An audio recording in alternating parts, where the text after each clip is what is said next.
আসসালামু আলাইকুম।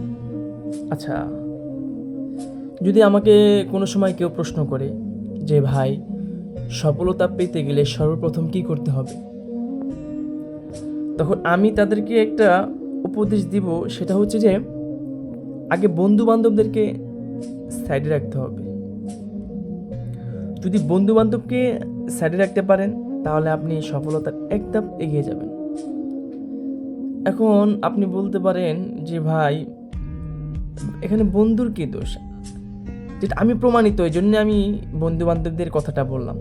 আচ্ছা, দেখেন, যদি আপনি মাদ্রাসার লাইফের কথা আমি আমার মাদ্রাসার লাইফের কথা বলি।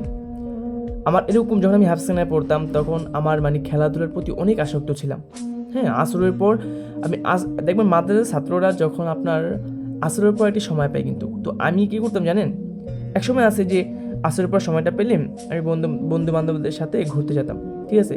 তো এক সময় এসে রিয়েলাইজ করে দেখলাম, যদি আমি এই সময়টা যদি বন্ধু বান্ধবের সাথে সময় না কাটায়া এই সময়টা আমি যদি কোথাও একটু সময় দিই, একটা বাচ্চাকে পড়াই, ওখান থেকে আমি 1500 টাকা 2000 টাকা পাবো।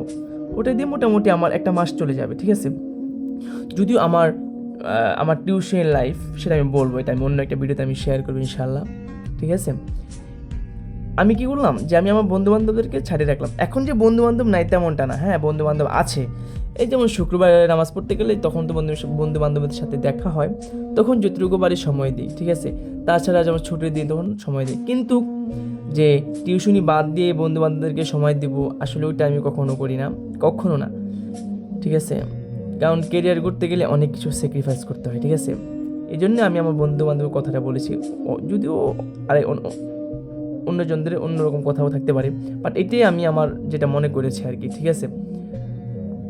কেউ ভিডিওটা অন্য মাইন্ডে নেবেন না যে বন্ধু বান্ধব কি জানি লাইফে বন্ধু বান্ধব থাকতে নেই, সেটা আমি বলি নেই কিন্তু, ঠিক আছে? কথা বুঝে পরে কমেন্ট করবেন, ঠিক আছে? ধন্যবাদ।